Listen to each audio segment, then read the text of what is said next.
The MVP has been the most coveted award in the NBA since it was first introduced in the 1950s, with Bob Pettit winning the award for the first time. It's the ultimate measure of how good a player is. Winning the MVP is a surefire way to engrave your name in the best there ever was. Moments like Derrick Rose becoming the youngest ever to win the award, or Russell Westbrook averaging a triple-double for the second time in NBA history. Stephen Curry's back-to-back unanimous MVP too. These will all live in infamy for NBA fans for as long as they can remember. This is why the award is so special. It's the chance to become the best of the best and have your name known forever. This season featured a three-horse race that would include Paul George, Giannis Antetokounmpo, and James Harden.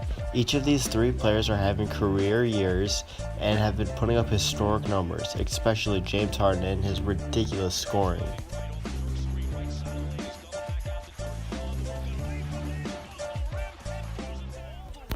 To begin, we will take a detailed look into the season Paul George is having. He is the second leading scorer in the NBA with 28.2 points per game and is proving to be an elite defender as he leads the league with 2.19 steals per game. He has really proven he can be a viable second option on a championship team. He's shooting about 43% from the field and 39% from deep. He's hit numerous clutch shots this year and proved he is the first option above Russell Westbrook. However, due to his poor team play as of late, he will likely finish third in the race as team play is a big factor. However, a good playoff run could help the cause. Next up is James Harden. He is averaging a staggering 36 points per game and is second in steals per game.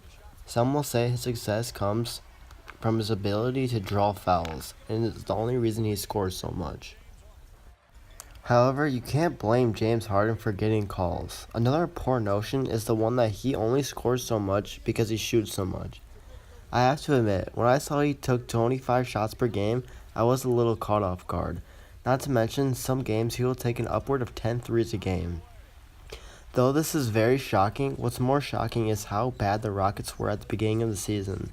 They were sitting at the bottom of the conference with the injured Chris Paul and were looking bad. This is when James Harden started his ridiculous stretch of 30 points per game, a stretch that would last over 32 games. This is what got Harden in the MVP talk. It was this stretch of games that James Harden has proved he could go back-to-back as an MVP. A lot of people were hating on James Harden, but I think this is a little ridiculous. James Harden is definitely a top 5 player in the league, maybe even top 2, and you can argue that his impact is among the best of the best in the NBA and maybe the most impactful player in the NBA, above LeBron James, no doubt.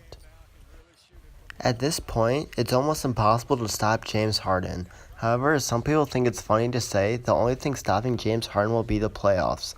However, hopefully at least this will not be the case. The Rockets did lose to the Bucks a couple nights ago, but this shouldn't stop their playoff hopes. They should look to compete for the Western Conference Championship and hopefully the finals.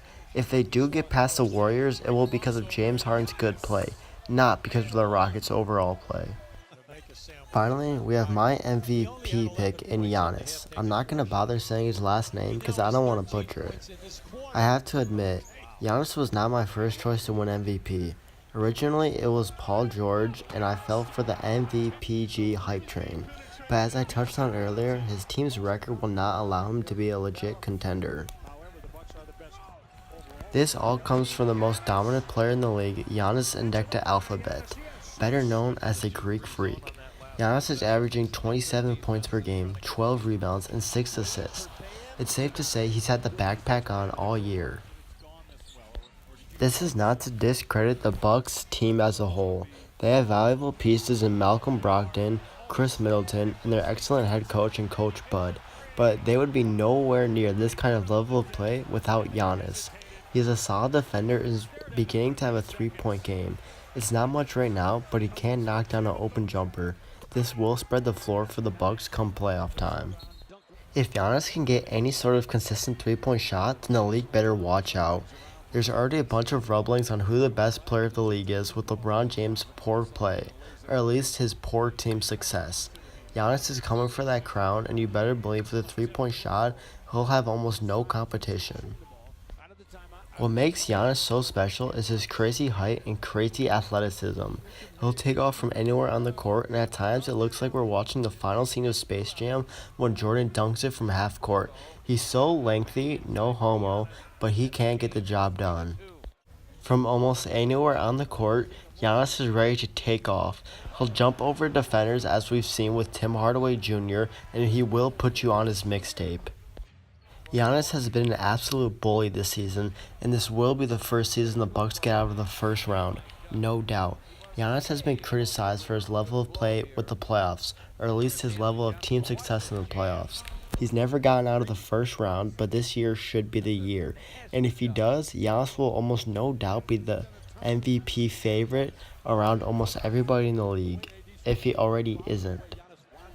So yes, James Harden and Paul George have had very respectable seasons, but due to their lack of team success, but mostly the success of the Bucks, I think Giannis Antetokounmpo will win the MVP and bring home the hardware for the first time in his career.